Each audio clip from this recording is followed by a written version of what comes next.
नावा जानी अरे डूब गए तो किनारों से कहना अलविदा हमें जो डूब गए એ સુરવીર પેલા નાવા જાસ ગરમ પાણી નહીં મળે ઠંડા પાણીથી નાવાનું છે ઘરે ઘરે ગીઝર આવી જાય ને તો અહીંયા તપેલામાં પાણી ગરમ કરાઈશો શરમ ન થાવતી તને शांति रखे।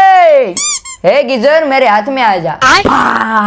આવી જો આપણે ગીઝર મોજ કરો જાઓ। મિત્રો આ ગીઝર નો ફાયદો હું તો માત્ર 899 રૂપિયામાં 1 વર્ષની પીસ ટુ પીસ ગેરંટી આપી ISI સર્ટિફાઈડ વાળું ને મેડ ઇન ઇન્ડિયા ગીઝર એ પણ GST બિલ સાથે આપશે પ્રેસા એન્ટરપ્રાઇઝ વાળા। આ ગીઝર સાથે ભૂંગળી પાઇપ ગીઝર ટીંગાડવા માટેનો હુક આવે આ રીતે પાઇપને ફિટ કરી દેવાની નળીને નળમાં લગાવી દેવાની ને બોર્ડમાં પ્લગ નાખી સ્વિચ ચાલુ કરો એટલે 10 સેકન્ડમાં જ ગરમ પાણી કરી આપશે। આ નાનકડો એવો ગીઝર આમાં કોપરની કોઇલ આવે શોક પ્રૂફ બોડી આવે તમારે ઘર બેઠા ઓનલાઈન મગાવવું હોય તો ફ્રીમાં ડિલિવરી કરી આપશે। સ્ક્રીન પર કોન્ટેક્ટ નંબર ને એડ્રેસ આપી દીધા છે તો કોન્ટેક્ટ કરી લેજો પ્રેસા એન્ટરપ્રાઇઝ વાળાનો।